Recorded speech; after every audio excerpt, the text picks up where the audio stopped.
I just want to say thanks to everybody who's joined. We are going to do kind of a round robin. Everybody's going to speak about lending 1031, what's going on with development, multifamily, in the commercial space. And then any questions we'll be able to do at the end. So if you have questions, you can put them in the chat box, and then we'll go through at the end. So Mike, if you want to kick it off. Yeah, thank you, Jody. Thanks to Jody for setting this up. She's become our Zoom expert over here. So I know we're all getting used to the Zoom thing, but it is what it is for now, or at least until the end of May or into the summer. Anyways, my name is Mike D'Ambrosio. I chair the SCORE Commercial Council.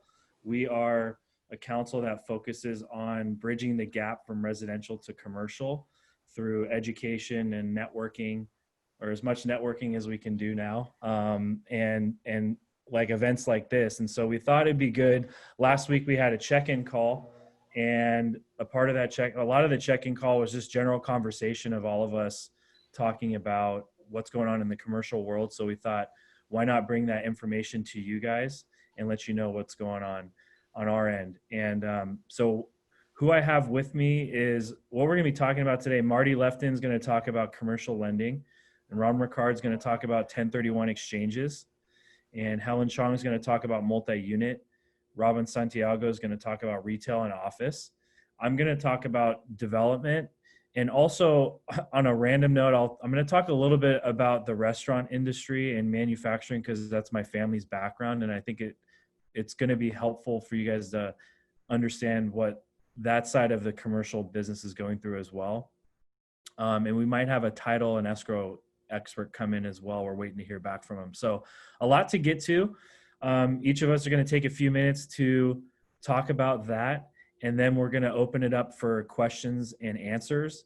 So if you have questions, I think Jody's going to be monitoring them on the chat box, and I don't know how else you can submit questions, but I guess she'll figure it out for us.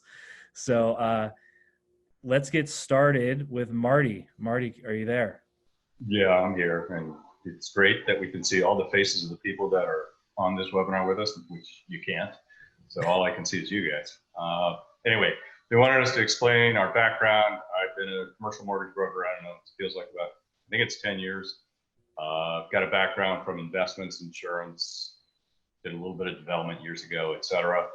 Very analytical, off the wall personality, all the above. Okay, so that gives you a background in what I know. That is true. I'm sorry, did you want to mute yourself, Yeah, Mike? I'm gonna mute myself now. And all of us know each other rather well, so there will be some humor here, I am quite sure. Let's just kind of get right into what the lovely virus has done with the world of lending and commercial. I would say it is totally different now. What we were like about a month and a half, 2 months ago, it was always somewhat challenging, but now it's like it's been put on steroids. Many of the financial institutions aren't even lending anymore. Most of them are overwhelmed. They're overwhelmed by the various programs that were brought in by the federal government with PPP or the EIDL, or, you know, start walking into your favorite Michael Jackson song, ABC, I don't care. I mean, they just have a lot on their plates. And so what's happening is some of those lenders are just overwhelmed, saying, I don't want to lend anymore. Others are changing their criteria. And candidly, because we have all the different ways that tenants, whether it's in multifamily or retail or any of the tenants, a lot of them are choosing not to pay or positioning not to pay. So for getting loans done, now we have to create more or less a business plan, and we've got to make it so the lender doesn't want to say no, because they need it to be easy for them to say yes. And so right now we're starting to do that. I think there's going to be more and more legal issues because of this down the road. And I would, for the audience who is trying to do deals on their own, just be very, very careful, because it's harder today than it's ever been, and you can't be mediocre. And so I'm going to stop at that. That'll be my lead off and let you guys go from there. All right. Ron, I know that there's been a lot of news and a lot of things circling around 1031 exchanges, extensions, and I'm sure you've been on dozens of these Zooms as well as the expert on 1031. So take it away. Thank you, Mike. Thanks for having me. For those of you who I've not had the pleasure to meet yet, Ron Ricard, IPX 1031. I've been doing this over 18 years now, and to say this is a different market than I've ever seen before is rather an understatement. So there are two issues that I'll talk about. The first issue is with regard to the timing, the extensions on the regular deadlines. The second, I'll go in a little bit into what some of our clients are seeing, and a lot of that is going to dovetail on what Marty said with regard to the loans. So let's start with, up until this whole shelter in place started, the exchange business was doing really well, both residential and commercial. We were doing lots of exchanges. The year started off with a bang, and we thought it was going to be another great year this year. As soon as the shelter in place happened, I started getting lots of phone calls of people saying, what's happening? I can't go look at properties. There's no open houses. We can't go look at real estate now. We only have the 45 days to identify what we're going to buy. I may not have enough time. That, plus the fact that a lot of deals fell through. Maybe people's loans fell through because they lost their job, or maybe it was a situation of people pulled their properties from market. But we did see a lot of people who were intending to do an exchange kind of fall through on doing it. Now, NAR and us and other real estate organizations had filed something with the Treasury and with the IRS asking for extensions to the deadlines. Now, the IRS does have the authority to extend the deadlines when it comes to the 45 and 180 days. So I'm assuming you all know what I'm referring to. If you don't, call me afterwards. But typically it's when there is a federally declared disaster area for a specific event, like an earthquake or a hurricane or tornado. In Northern California, we got them when there were the fires up in Napa and Sonoma and Paradise and Shasta. But the idea here is this is the first time there's been a national situation.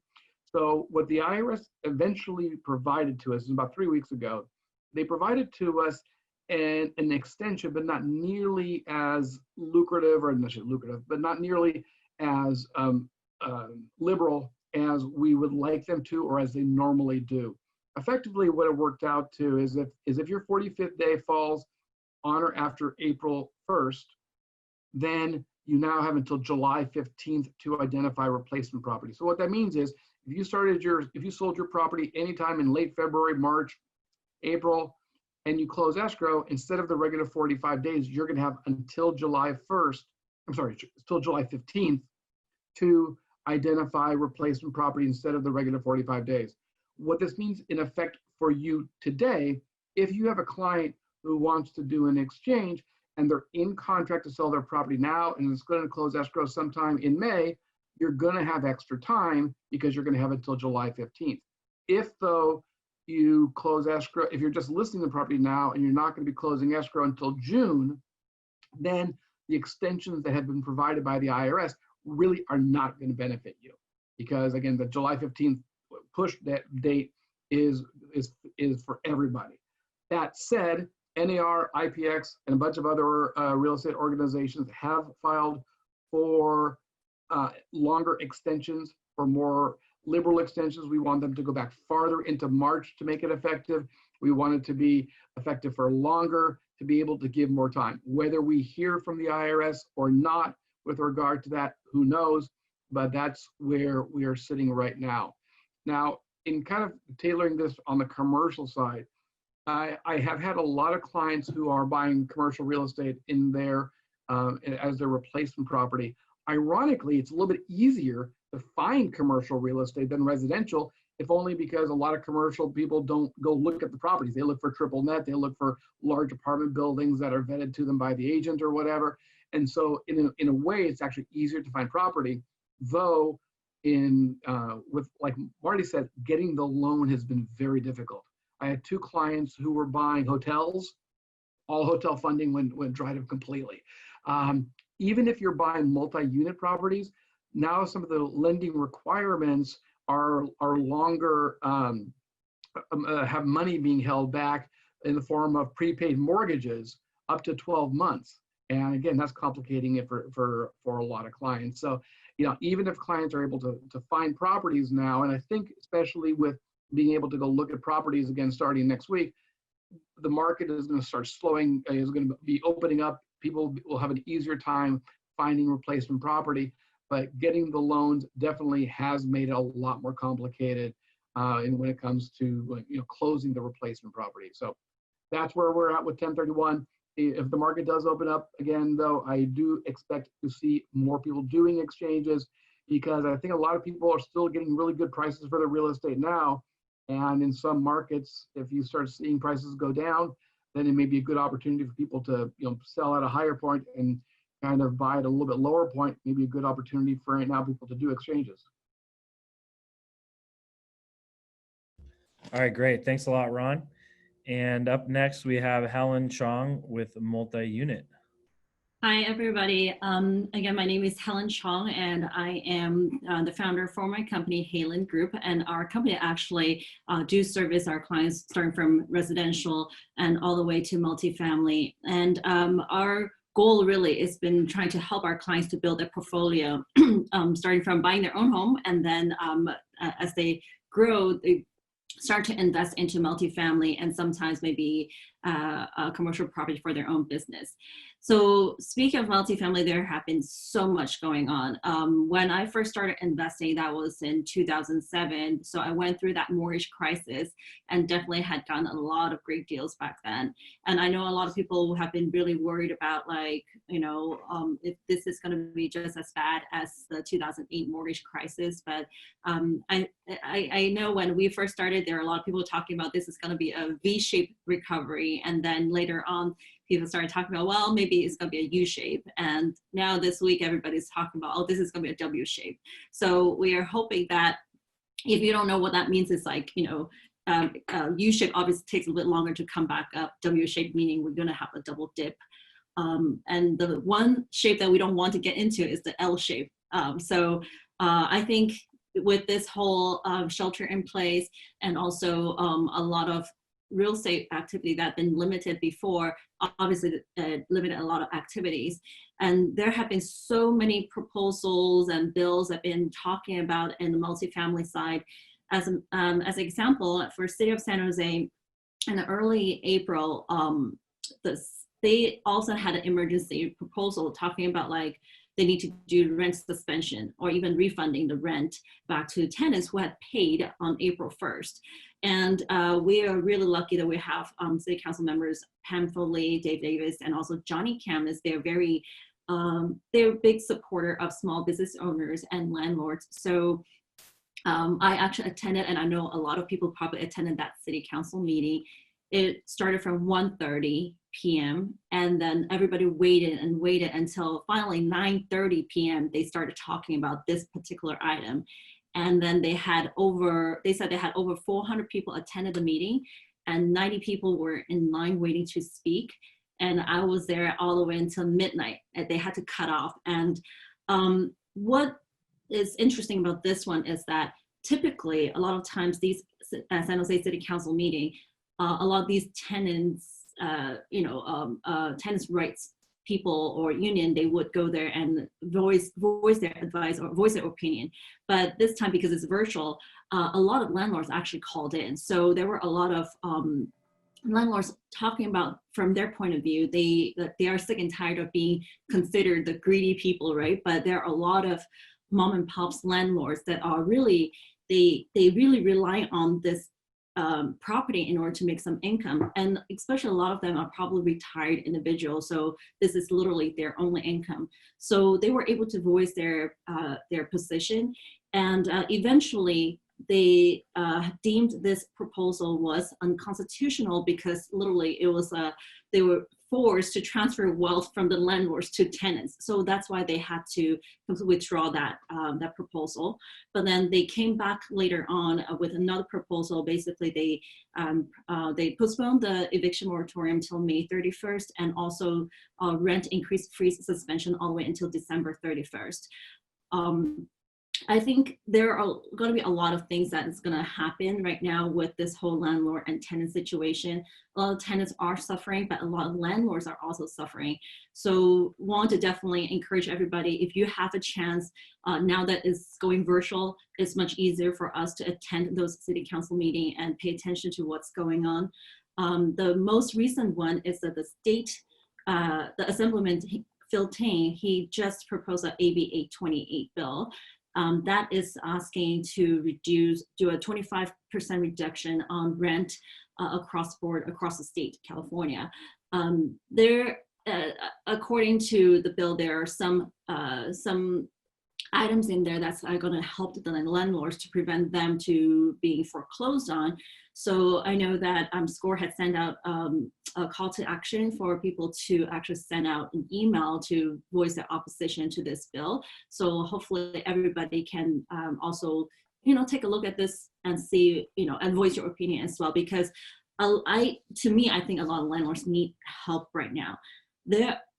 There are these tenants' rights group out there sending emails and mailers to the tenants and encouraging them to do rent strike. Not sure if you guys heard about this news. I think it was 2 weeks ago in LA. There was this property manager accidentally emailed all of the tenants. Instead of BCC them, he put everybody on 2. And then, so one of the tenants saw that opportunity, excluded the property manager, emailed all the tenants, 200 tenants, and asked everybody to go on a rent strike. That is really dangerous. I think, if tenants have the ability to pay, obviously they should pay. If they are struggling, they should be working with the landlord to work on some kind of payment structure. No matter what landlord, they still have maintenance costs, utility costs, property tax. And we've been telling the city basically, like, if you guys are going to give some relief to the tenant, you need to give some relief to the landlord as well. So that's why I hope that we all can stand up for our clients who are small landlords, most of them, and then make their voices heard.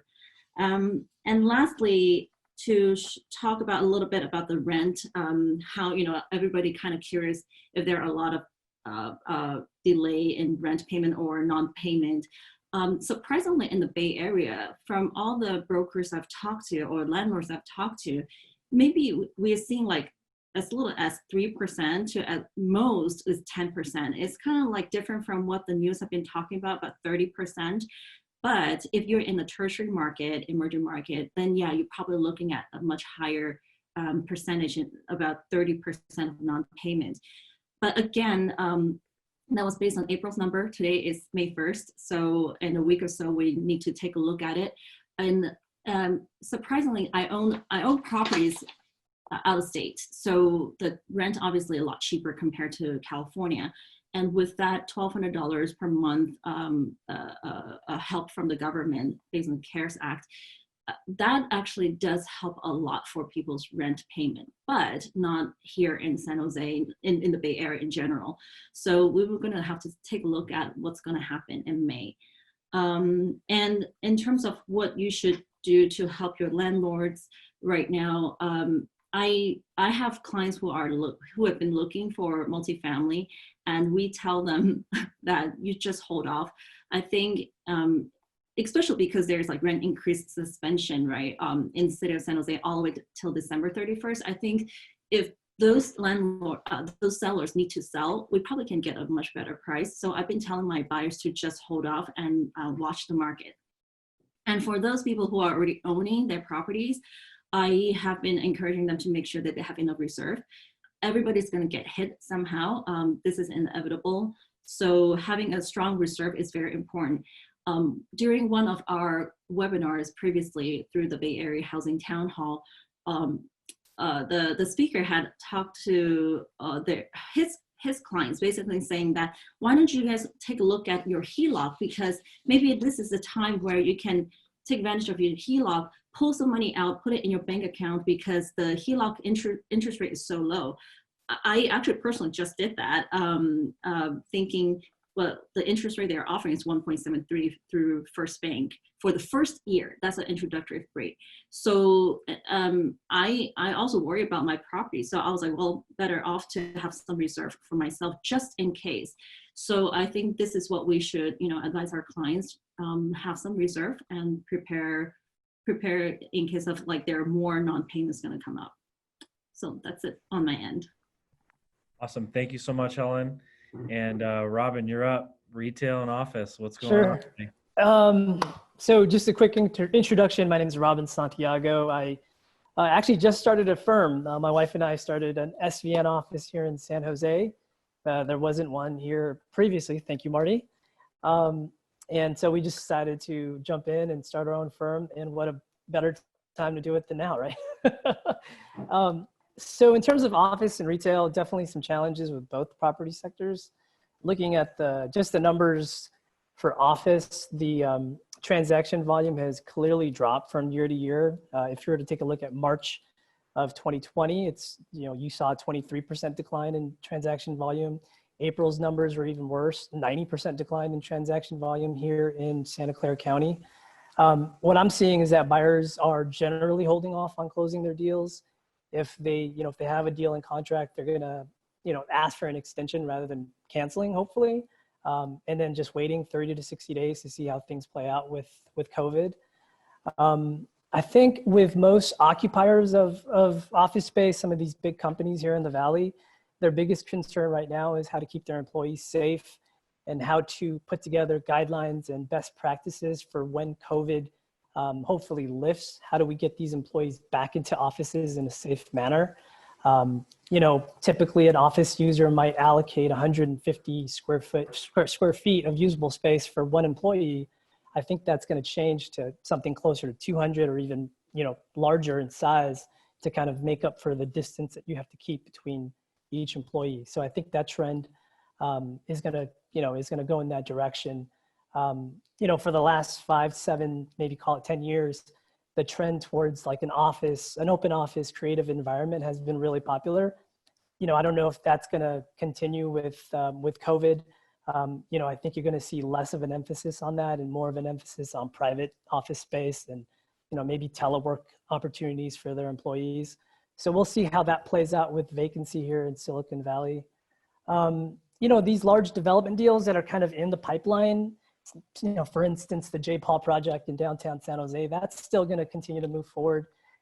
Talking to a couple of the brokers that I know in the Valley, it looks like, J. Paul might even have a couple of tenants already lined up for the $3 million or 3 million square foot project that he's building there. So we'll see how that plays out. In terms of retail, the story right now is really rent collection from these landlords. How much can you collect from these tenants?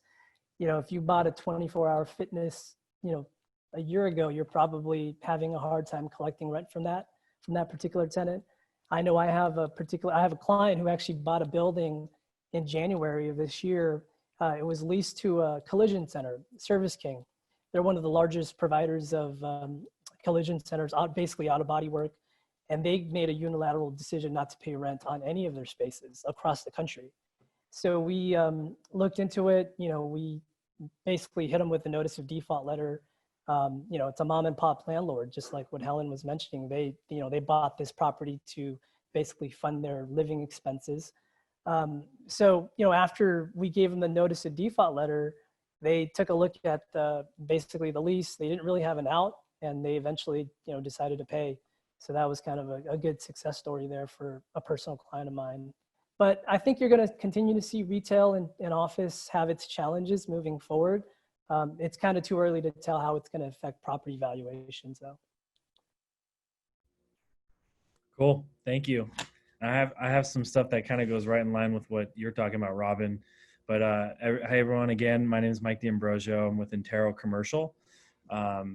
I've been in real estate for about 12 years now. I've been around commercial and development my whole life, but I've been in residential. I'm one of the resi-mercial peeps on this panel, kind of like Helen. And so again, that's one of our goals with the Commercial Council is to help people bridge that gap from residential to commercial, or put you in touch with people that specialize and focus fully on commercial. So my asset classes that I do specialize in are land and development. And right now in development, we've noticed that a lot of the larger, more public builders are still pretty bullish on the market. They're still out there making offers. We're still pitching deals to them.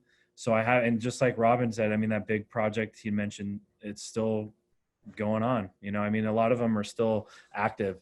So I think that that's a good thing, because they're the ones that have access to the financial means to do it. You know, they have larger credit institutions that are financing some of these deals, unlike the smaller guys. And that's going to be something interesting to watch going forward, is what's going to happen with the small to mid-sized developers that are currently working on projects. My opinion, my projection is we're probably going to see a good amount of entitled projects come to market later this year, because a lot of these guys aren't going to be able to finance these projects, or they just simply don't want to deal with the economy and don't want to deal with it. That's my guess. I could be wrong, but what I think is going to happen is the public developers are going to, the larger ones are going to continue on, keep pressing on, and the smaller ones are probably going to try to cash out and move on from it. The other interesting thing in all of this is, and I run a report, and I'm going to share my screen with you guys in a second, is because I follow these projects from start to finish. So, what is happening with the finished project of some of these larger scale construction projects, or, new home developments. And we do a report every month for our company in Taro, and a lot of the residential agents see this. And I can share it with anybody if you guys want. You can reach out to me after the meeting. But anyways, so here's just an idea of what we look at from a monthly basis on new construction sales. And the reason I like to look at this is because there's a lot of projects that are going on. This is in the greater Bay Area of all the new construction projects that report these numbers to. It's a subscription service that we get all this data from. So if you notice, I think that the April numbers aren't going to surprise you guys as to what happens, but I'm just building you up to that. So if you look at the traffic averages versus the monthly total, the sales averages, and the cancels, and I'm not going to spend a lot of time on each of these slides, but just look at the numbers from January to here's February. Okay, they get a little bit better. All right. Then we have March, it drops. Okay, are you guys ready for the drum roll on the April numbers? Here's what happens in April. So the focus on, if you look at the traffic numbers, obviously because of all the shelter in place requirements and everything. So the traffic numbers, the sales numbers were all down considerably, and the cancels were up, I think 3x. So I'll just go back to April again, or March. So you see March, we're almost at 10,000 traffic, 120 sales, 20 cancels. And you go back to April, we're at 2,000, half the sales, and a lot more cancels. So I just thought that this was interesting for new construction. I think a lot of residential agents are probably out there listening too. And the reason why these numbers are interesting is because you could track it versus the resale market. But these projects are going to hurt for a couple months. It's going to be interesting to see what happens come May and June. I have to imagine once the shelter in place restrictions are lifted that these numbers will go up. But are people going to focus their energy back to resale, or are they going to focus it to new construction? And then how is that going to affect how these public builders are deciding on what projects to do and not do? Because like I said before, they're pretty bullish right now. But once a couple more months come down the pipeline, that might change. So that is that. Now, I also wanted to talk about the restaurant industry. My family background is our restaurants, and I think it's number one, just a PSA for people that are been ordering out and using DoorDash and everything. Definitely keep supporting the restaurants, because they're going to be hurting right now, and they're going to hurt probably for the rest of the year. And it's going to affect a lot of the commercial space, because it's fine if a restaurant has had good to-go business in the past. They're probably doing okay. And if they've gotten some rent abatement or have not had to pay rent, they'll be fine. But what's going to happen is once these restrictions start getting lifted, the restaurant industry is going to change for a long time, at least till the end of the year. If these restaurants are going to have to be restricted to certain spacing within the store, like if they're going to be at 50% capacity, there's no way that they're going to be able to pay these landlords full rent. So it's going to be interesting to watch what happens with the landlord-tenant relationships, especially in restaurant spaces, which take up a large amount of space in a lot of shopping centers. it's going to be interesting to see what happens with that. Because if you're not doing the volume, you can't support paying the rent payment. I mean, it's as simple as that. So I guess on that front, keep supporting your restaurants, and we'll have to see how all that pans out. So with that, I'm going to open it up for questions. Just want to tell you, Mike, that we do like at least 3 or 4 days of to-go takeout from small restaurants. There you go. Thanks, That's Helen. our dedication right there. Hey, Helen, Thank you. Helen, do you know of an Italian restaurant in San Jose near like Foxworthy? Yes. I hear they have really good food. They could use this. I heard that too. I heard that too. That's our next one. We try every different restaurant every time. Some guy like George or something. I don't know what the heck. Thanks, Marty. Okay. What Cheryl question? got a question there in the chat box. So we've got a couple questions in here. Someone asked for a copy of the flyer, so we'll send your contact information out. And Mike, if you're comfortable with sharing those, you can email them to me, Absolutely. and then I can share them with the group. There's a question. What are your thoughts on the future of the Google effect? Actually, so my Bay Area Town Hall webinar that was on Wednesday, City Councilman Johnny Camus was on the call, and he talked, that was Tuesday with Nathan Donato Weinstein. And he said that the Google, I assume you're talking about the Google campus in San Jose, that one is still moving forward. So, I mean, it is a long-term project. So it doesn't sound like there's any negative effect to that development currently. My guess that Cheryl's asking what the effect, because Google has bought up a lot of property, and so that pushed up values a lot. So I guess she's asking, hey, do we still expect to see that? And Cheryl, feel free to type in the box if we're not hitting. One other thing I didn't mention on development right now is obviously how backlogged are the cities going to be with getting entitlements through the process. I know they've been working virtually, but it's just not the same. So it's going to be interesting to find out how much like a Google project, could this push that out or not, or are they still on track with timing? I imagine with the project of that size and with the backer like Google, they're probably getting what they want out of the city. But with the smaller guys, I'm guessing that they're getting pushed to the back of the line, and some of those projects will get pushed out a little bit further. So I'd imagine Google's just doing just fine.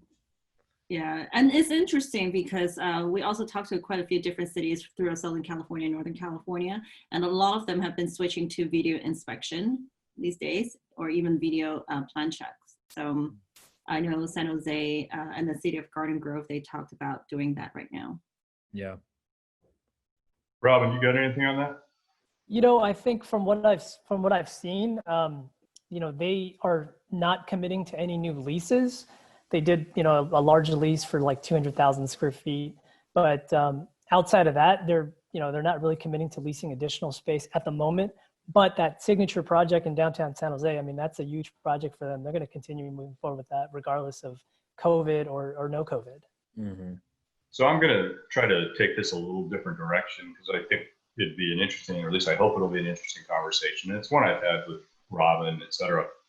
It's kind of looking at downtown Campbell as a sample. And I'm going to talk about like Opa's and Moe's and whatever the steakhouse is next door. And that's all owned by the same group, right, Mike? Yeah. My expectation, and you know this better from the restaurant business, is if they're forced to do 30 to 50% of their business because of, how social distancing, et cetera, it's going to be very difficult for their numbers to work.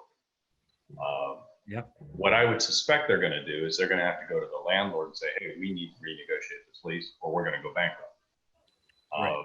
And there's a domino effect from all of this. It's either you say yes to them, and if you say yes to them, now the domino effect is you got to go to the lender that you have. Let's just say it's XYZ Bank, and you got to say to the bank, hey, I need to buy 2 years of interest-only loans.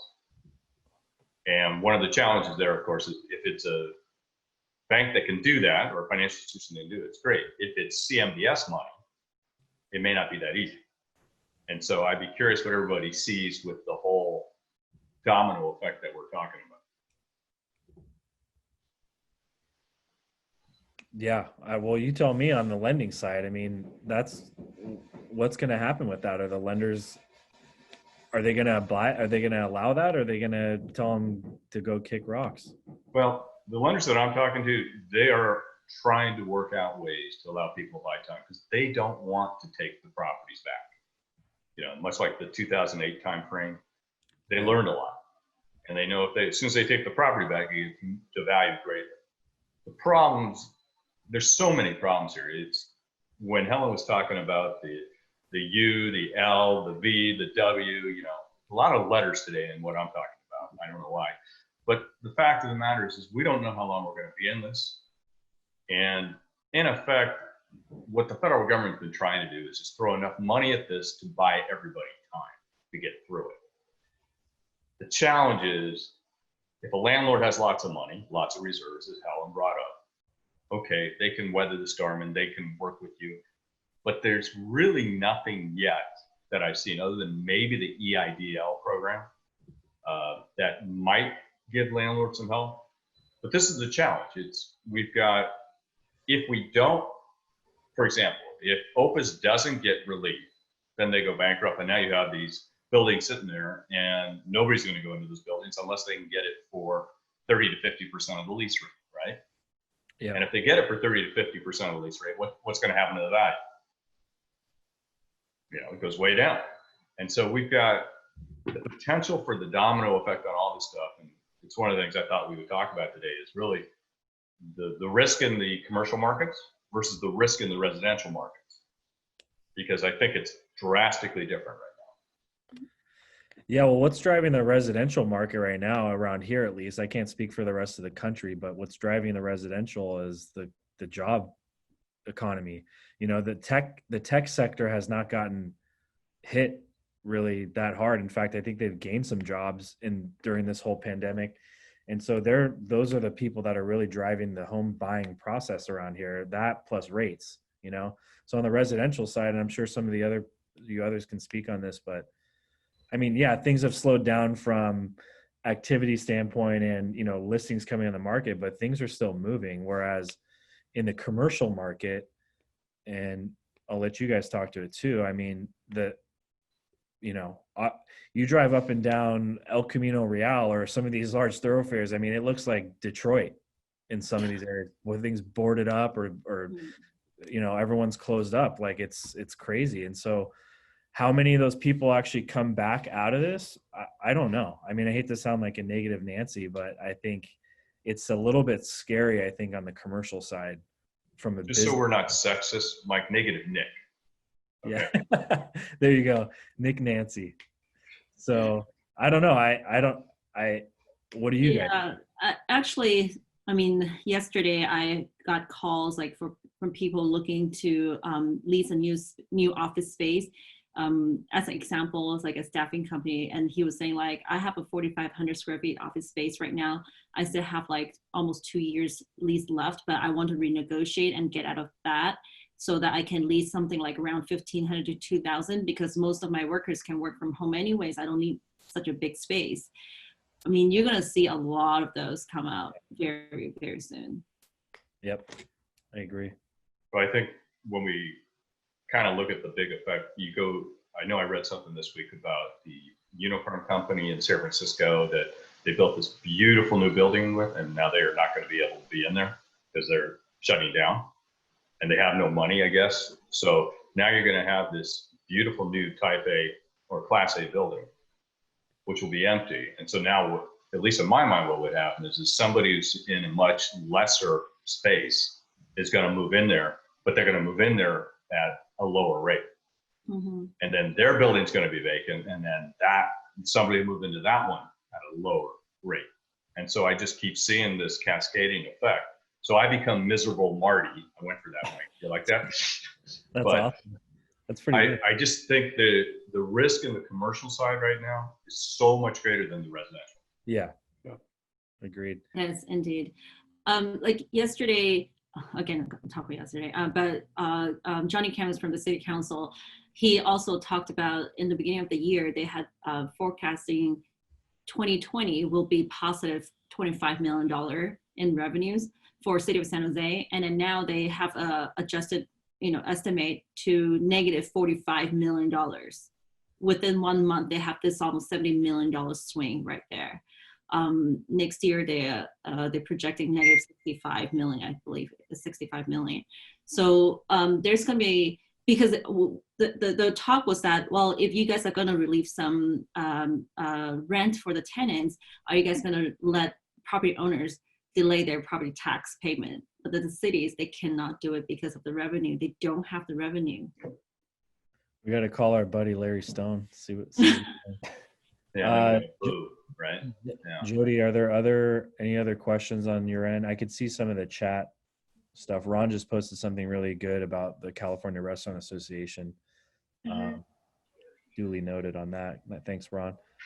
Anything else? I saw that Otsko is saying there would be a lot of opportunities. I think commercial real estate is going to get crazy busy. It doesn't mean that prices are going up. I just think it's going to get busy. There's going to be lots of lease renegotiation activity. There's going to be lots of musical chairs for tenants.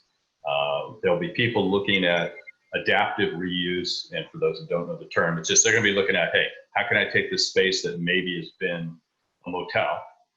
And Helen, like when we were on the call, it's go from a motel to, can I now create this to be multifamily? Or can I make it be senior living once we have a vaccine, right? Because that'll be critical. You don't want to put the seniors in there all together, and it's a high risk environment if it's too close. This is the time where as I started when I first opened up the conversation today, is I think for the people that know what they're doing, this is going to be a very busy time. If you don't know what you're doing, you need to hand it off, because lawsuits will come. If you put a client in harm's way because you were ignorant, you can't use that as an excuse. You couldn't use it as an excuse before, but the risk today to me seems so much higher. And that's mainly on the deals that I'm working on right now, because I know that there's not a lot of activity, but because of Ron's world and exchanges, I'm still doing things. And what I'm finding is, I've got one deal where the brokers on the other side are being total jerks. And I mean, ridiculous, demanding timeframes. It's almost like we didn't even have a pandemic. And then on this other deal, we're working as a team, both, the buying side and the selling side, and we're just kind of working on it together, saying, hey, how do we get this information together so it's a fair deal to everybody involved? Knowing full well that the tenants in the deal may not pay rent. So you got to work through all this. And then, Robin, I wanted you to hit something we talked about on the phone earlier. Just talk a little bit about those clauses and how it came into play, if you don't mind. Yeah, so there's a particular, there's a clause that's being challenged now. You see it in a lot of office and retail leases. It's called force majeure. And basically it allows different parties to exit out of their liability in the event of like an act of God or, some kind of unforeseen event. But, it's still kind of early to tell if that will really take effect because of COVID, because the courts are closed. You can't challenge that right now. So it's one of those things that you have to kind of look out for. I think a lot of companies, especially the big corporations, they're using that to kind of challenge whether they should be paying rent during this period or not. But they haven't really set kind of any kind of like precedence on that yet. So that's, it'll be interesting to see how that plays out. So I have a question about that. And this is coming from a place of I am a tenant in a commercial space. And you just mentioned something about the force majeure clause. And what I wonder about that is, what if the tenant says, I can't pay rent, let's get out of it because of an act of God, force majeure. But then they turn around and they go sign a lease somewhere else. Not that I'm going to do this, but then they go and they turn around and sign a lease somewhere else for a larger space for less money. So, and I'm just curious of if you think people will be smart enough to do something like that, or dumb enough to do something like that, where they try to use that clause to get out, but then turn around and go do something else just because now they're out of it. You know, I wouldn't be surprised if people did try and do that just to try and get out of their leases. But, you know, that's definitely an attorney question that I wouldn't even jump into answering. But what I would say is, you know, I think attorneys, not just brokers, but attorneys are going to have a really busy time moving, you know, in the next 6 to 12 months, figuring all this stuff out. So if you're, you know, an attorney or someone graduating from law school, you're going to be really busy for the next, you know, year or two, dealing with issues just like that. What's going to happen is the attorneys are going to be making all the money right now, and all the businesses are going to be, the businesses aren't, you know, it's easy. Yeah. Ron, I have a question for you actually on exchanges. I know like a lot of people exchange out of, you know, especially high value real estate in the Bay Area and go into triple net leases or DSTs across the country, a lot of which deal with commercial real estate space. Do you see, or do you anticipate maybe a hesitancy now from people that are doing exchanges into commercially backed product like that? Or do you think people are going to continue doing it? I think it's going to be, there's an interesting dynamic happening right now. So a lot of people are using triple net and DSTs. Now, just as a side note for people who may not catch it, DSTs are Delaware Statutory Trust. It's fractional ownership of commercial real estate. You have a company out there who'll buy a big apartment building or some triple net properties and then sell it to people in a fractional amount. So just to make sure we're on the same page here. I've seen so far a lot of interest for people to go in both of those properties for the main reason of I can't go out and look for real estate on my own right now.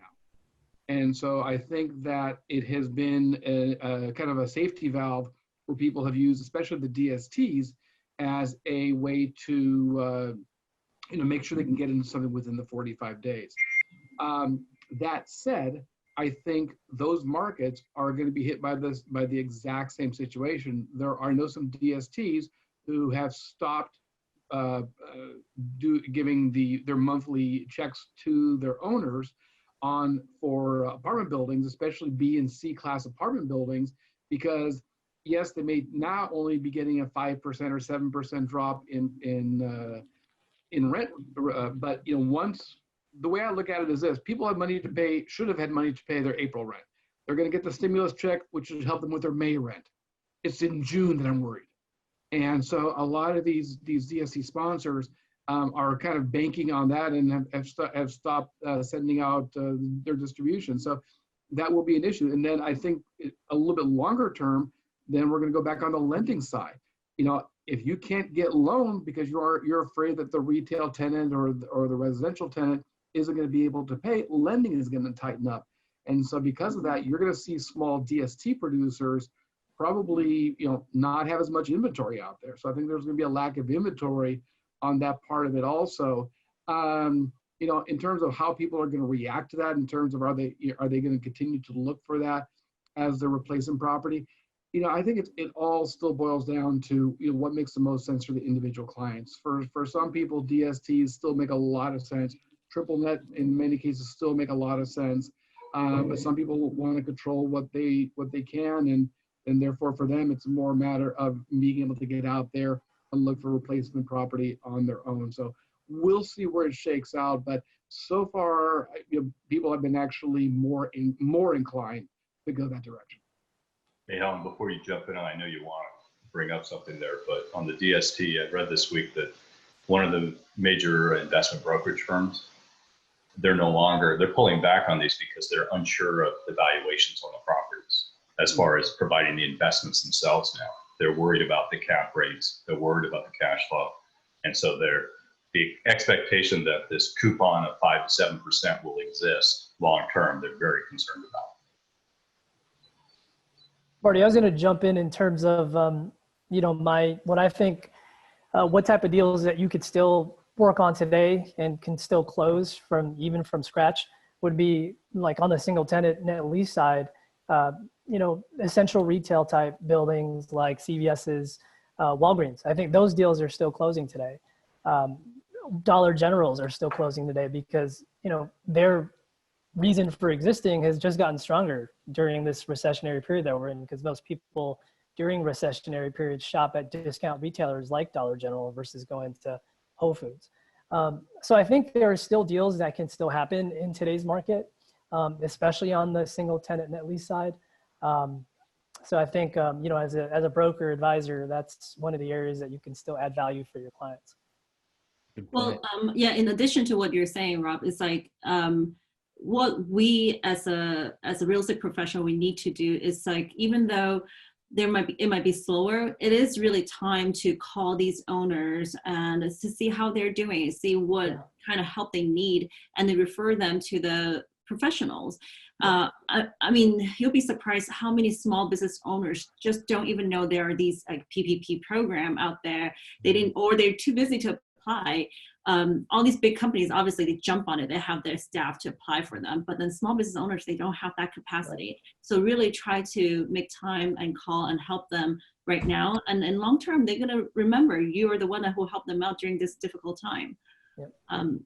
But I wanted to see if we can like maybe read out what Ron Cruz had typed in the chat box, because I think some people are, they call in, they don't see the chat. I'm just going to read it out loud. And if Ron, you want to speak up about that, that would be great.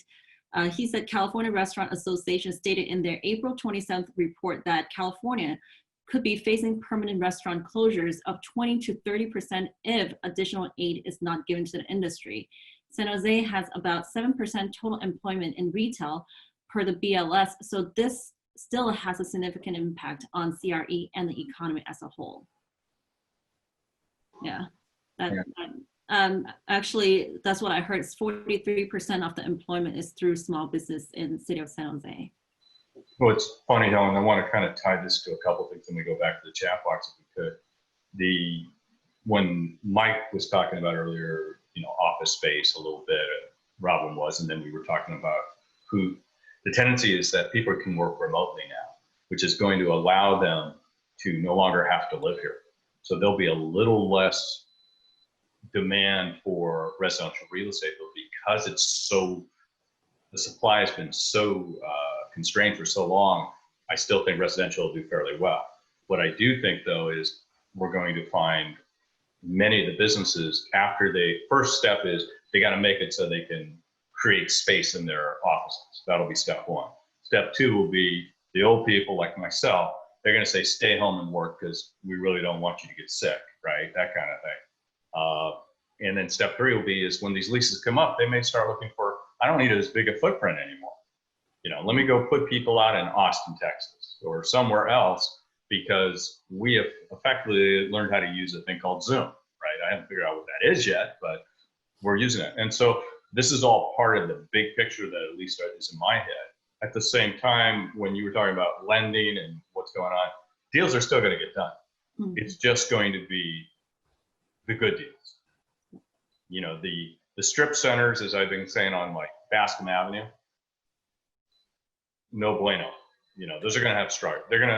It's going to be tough. Yeah.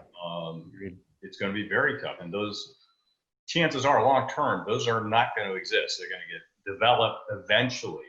Mm. But, I feel for the owners of those properties. I really do, because they're going to have a very hard time keeping the cash flow coming in. And the net effect around here is we probably will get less traffic longer term for a while. Yeah.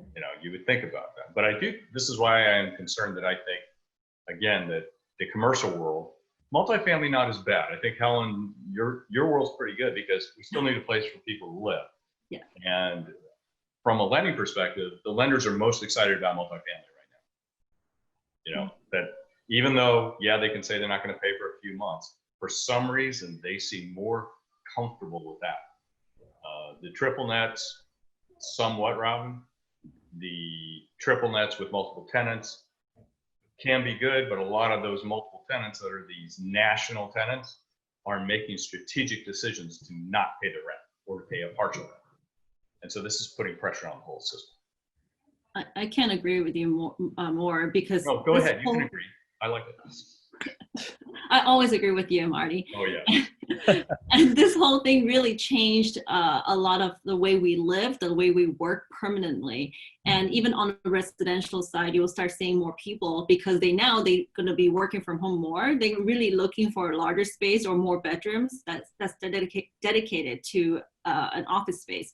So it's quite interesting how this really transformed the way we live, and what's called normal before now will be different.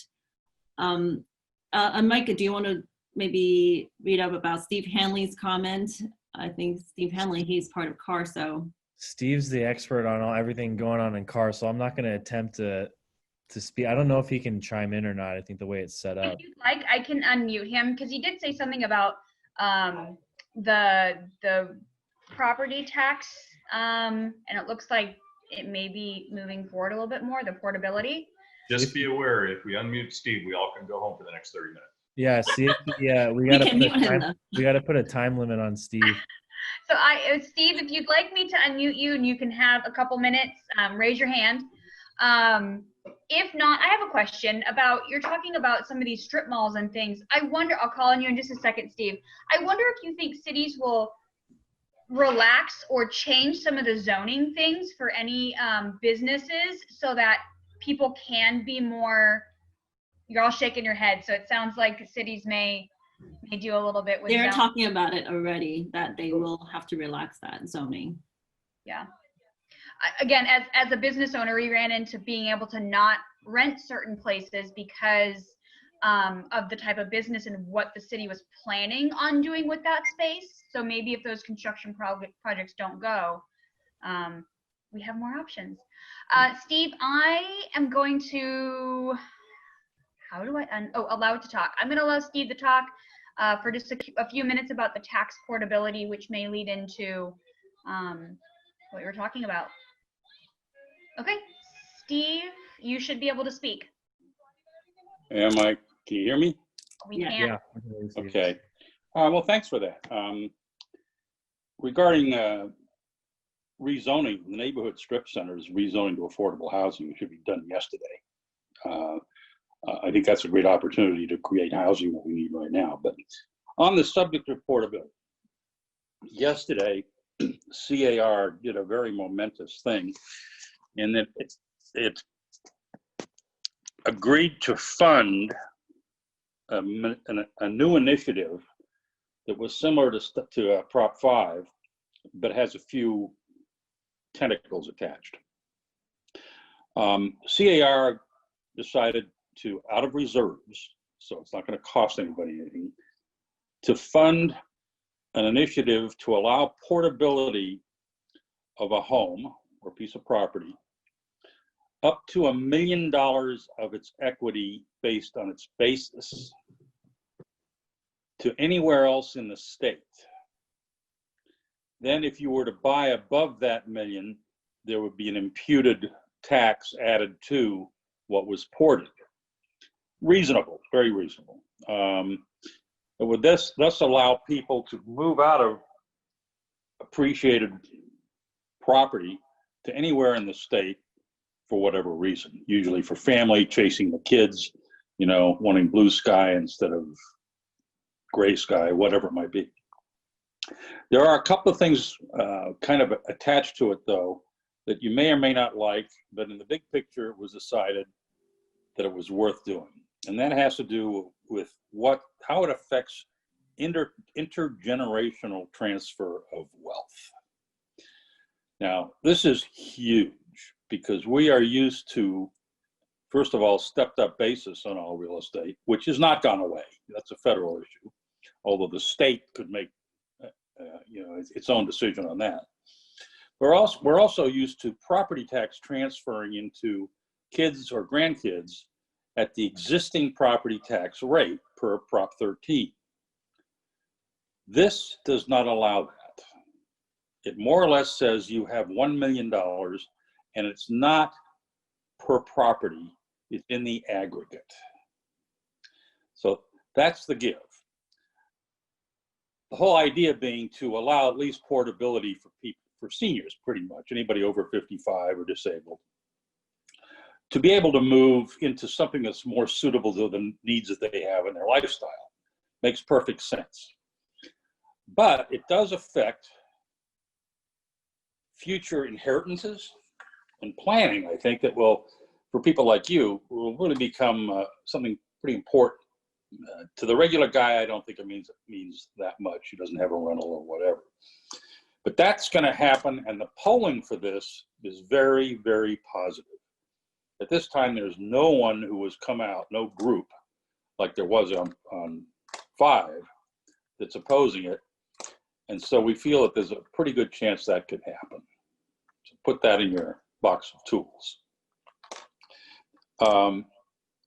The other thing that happened is there's a lot of conversation about 828. And you guys know where I stand, I think, on rent control. I know Helen and Mike and the rest of you. If I have a passion, it's that, because I am really, really against what's going on. No, not you, Steve. Yeah, I mean, to the point where I've made the suggestion, should we consider going on a landlord strike? You know, vacant apartment, not for rent.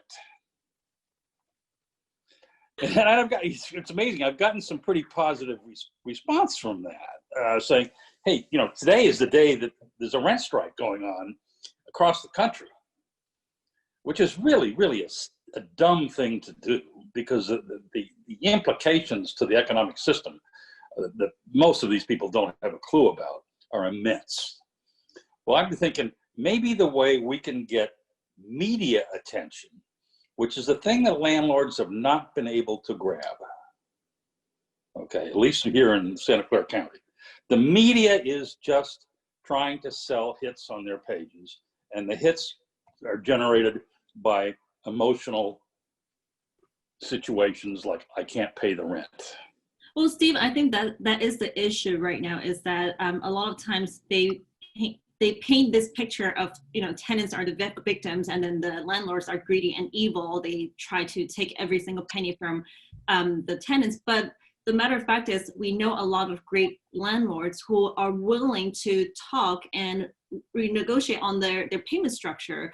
And I think it's really tough when they put up bills and proposals where they are trying to split the tenants and landlords apart. Instead, we need to find something that can bring them together and let them understand that they can work together. Well, I personally think that we need to get the media to understand economics. Or the politicians who understand economics. But All right, Steve, thank you. And the housing department. Thank you for chiming in. No, the tax information was really good. So for those of you guys who don't know, Steve's been around SCORE for a long time, a great advocate for SCORE and all of our members. So we figured he always has some good value. So thanks, Steve. What else do we have before we wrap up? I know someone. Let's go back up to Otsko had a question. Yeah, about on co-living, I think it was. Oh, what is your view on assets like co-living? Yeah. Who wants to answer that one? Because it's not me. I think a lot of people are really going to be having this idea of like, I really need to social distance now. I mean, I think not just co-living, even networking events, I think we're going to see a lot less. A lot of our organizations have been talking about like, maybe we shouldn't do any big networking events or conferences this year until this whole thing calm down, maybe next year. So I feel like co-living would probably be similar as well. Just so people living co-living, meaning Roommate? like senior living, is that what we're talking? Roommates. Yeah, I was wondering if it was the senior living too, but I'm not sure. Yeah, but I mean, there are, I mean, how to say co-living, like you can have like apartment, maybe you have a communal kitchen, you know, and those type of co-living situation. It's almost like the SROs a little bit. Yes, SROs, exactly. There's a project in downtown San Jose. I think it's Star City is behind the project.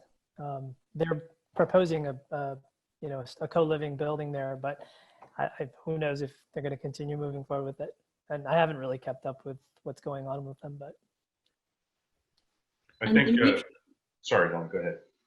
Oh, I was like just saying, like Dimitri had asked some great question. Do you think that big box retailers could actually benefit from shaking out the little guys? I think so. I mean, how could they not, you know? Well, who are we talking about as big box retailers? Because I think that's really important. No, I'm serious, because if we're talking Walmart, Target, those kind of players, great. If we're talking Macy's, Yeah, or Best Buy, yeah, they're screwed. exactly. And so, Yeah. and then that's that other domino effect we talked about, is for the retailers that have their leases tied to the anchors, doesn't this give them, if the big box retailer goes out of business, doesn't that give those smaller retailers an out in their lease? If they have that out in their lease, some of them don't. Right. Well, I think this is more an issue of internet versus street, because I think a lot of people have been using this to do more of their shopping online, whether it's, you know, getting their groceries delivered, whether it's, you know, ordering stuff from Amazon or whatever website. It's funny because I work part-time at a winery, and I asked, and I called them up. I was feeling bad for them. I was going to order some wines. I go, how's it going? She goes, our sales have never been better. They're getting alcohol is different. They are getting inundated with people ordering online, and I mean, that's just one anecdotal. But I think it's not just big box. It's the idea of, will we even need street retail much anymore? I think this is, I don't want to say the death knell, but this may be something that's pushed a lot of people to not use it much anymore. See, I'm going to go with a different thing, because I'm looking at, again, in Campbell, where we have like Kohl's, and let's pretend Kohl's goes out of business, right? Which could happen. In my opinion, Amazon or Walmart or something will go right back into that space. They'll get that space for 1/3 the rent. They'll hire all the people in retail from Kohl's, and they'll put the same bloody thing in there, except they'll no longer have the debt that's going to eat up their profit, and they'll no longer have to pay a huge lease, at least for the next X years. And so people still want to have the experience of trying on clothes or going to a mall once they feel safe. Right now, and again, I think there's going to be, you know, Robin being, I think, the youngest on this group right here. And Mikey might be, but you look older. But Robin, I'm guessing you guys would want to go out to dinner and feel pretty comfortable pretty soon. Am I right? We're ordering out now, but yeah, pretty soon we'll probably be back, you know, trying to get back to some sense of normalcy, right? Right. So I think there's a tendency for all of us to see it through our own prism, which is, oh, nobody's going to want to go out to eat and all this. Like, yeah, I'm going to stay away from it. I'll go out to a park bench with somebody 6 feet away and eat. But the people I know that are, you know, the 20s, 30s, 40s, et cetera, they want that experience, and they see this risk as being so low to them, but as soon as they're allowed to, they're going out. And so there's a bunch of things going on simultaneously. Things will get back to some normalcy. It's just there may be different players. Absolutely. What's interesting about that, and I had this thought, is when it comes to inventory control, because when I'm ordering things from Target online and I'm driving up to have it brought to my car, it's all about the inventory control. And if some of these smaller businesses that are maybe niche markets or niche things that they're offering can have some type of an online selling platform and really get that under control, then they can start selling online too, and at least start to get some kind of an income coming in. But there may be some debt associated to start with because they have to set up all of the systems to do that. But there's a lot of different opportunities for people. I know Score's looking at, we have a store that some people use, but we can't sell anything because we don't have any type of an inventory, a really good inventory control, or no way to walk out to the curbside and hand it to somebody. So there may be other small retailers looking at things like that. That's a good point. Just a thought. I saw that Otsko did her normal question that she does on every one of these. And Otsko, I am calling you out because I know you can hear me. She said, we need lenders to come up with creating underwriting to evaluate good assets to start lending on. And I love Otsko, but lenders are going to loan on good properties if the numbers make sense. it's really a competitive market. If they can make money, they're going to do it. Now, I suspect going forward, you're going to see in your SBA world, those spreads are going to go higher or wider, and the rates are going up. And I guess what's considered makes sense though. Like the DSCR used to be 1.25. Now, what are they looking at? well, it depends, and because they'll play it differently depending on the financial institution. And just so the people on the call know what we're saying around the webinar, whatever the heck this thing's called, debt coverage ratio. It just says, hey, you got all your expenses. They want to know. They have a certain level that they require you to have, so they can tell, can you afford to pay us for the mortgage, et cetera.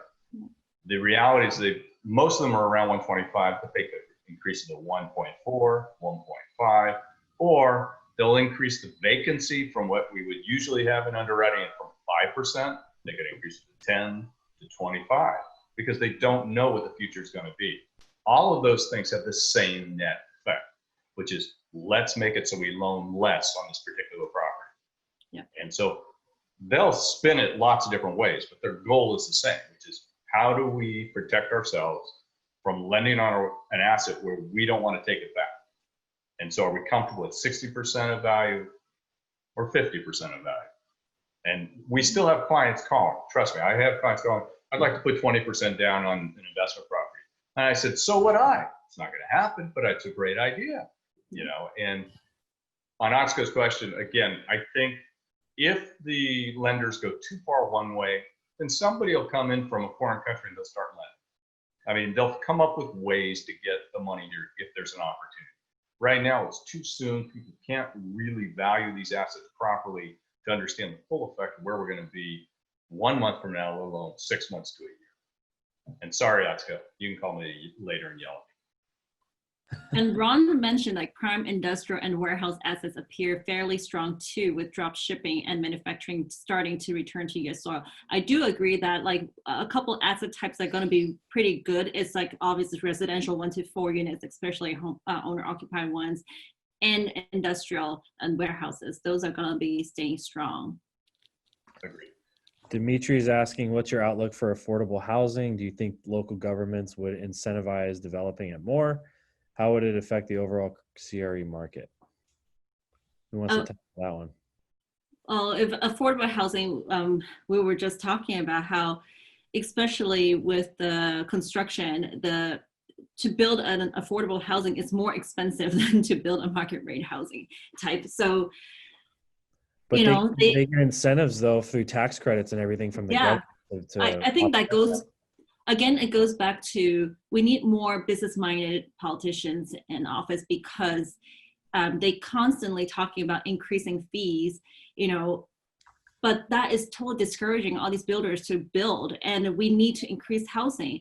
And as an example, they mentioned, Johnny Camus mentioned after they reduced the fees on ADU, they went from, 50 permits to 700 permits a year.